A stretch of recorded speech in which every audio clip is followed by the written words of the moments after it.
నల్గొండ జిల్లా చిట్యాలలో బీఆర్ఎస్ నేతలు వినూత్నంగా నిరసన చేపట్టారు. హైదరాబాద్ విజయవాడ నేషనల్ హైవేపై ఫ్లోర్ నిర్మాణంలో జాప్యంపై ఆందోళనకు దిగారు. కళ్లకు గంతలు కట్టుకుని నిరసన తెలిపారు. ఫ్లైఓవర్ నిర్మాణ పనులతో నిత్యం ట్రాఫిక్ సమస్యలు వస్తున్నాయన్నారు. ఇక కాంట్రాక్టర్ల నిర్లక్ష్యంతోనే ట్రాఫిక్ సమస్యలు వస్తున్నాయని ఆరోపించారు. ఫ్లైఓవర్ పనులు వేగంగా పూర్తి చేయాలని బీఆర్ఎస్ నేతలు డిమాండ్ చేశారు.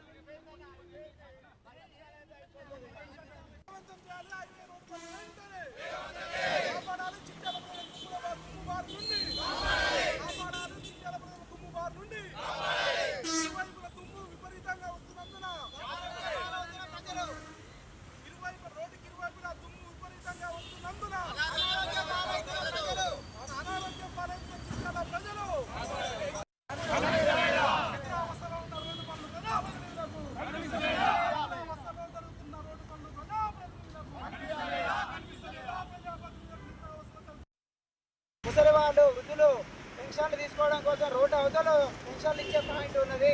రోడ్డు ఇవతల హై స్కూల్ ఉన్నది. పిల్లలు స్కూల్ పోవడానికి కోసం దాటాలన్నా కష్టకరంగా ఉన్నది. వృద్ధులు ఆసరా పెన్షన్లు తీసుకోవడానికి రోడ్డు దాటాలన్నా చాలా కష్టంగా ఉన్నది. 2 సంవత్సరాల సంది బైక్ల మీద వెళ్ళే వాళ్ళు చిట్యాల ప్రజలందరూ కూడా రాంగ్ రూట్లో ఎదురెళ్ళి వాళ్ళ ప్రాణాలకు అరచేతిలో పట్టుకొని వాళ్ళు నడుపుతున్నటువంటి పరిస్థితులు నెలకొన్నాయి. అయినా కూడా ఈ ప్రభుత్వానికి చీమ కుట్టినట్టుగా కూడా లేదు. నిద్రావస్థలో అంధకారంలో ఉంది ఈ ప్రభుత్వం. కళ్ళకు ఉత్తరాష్ట్రీయ పరిపాలన జరుగుతుంది ఈ ప్రభుత్వ హయాంలో.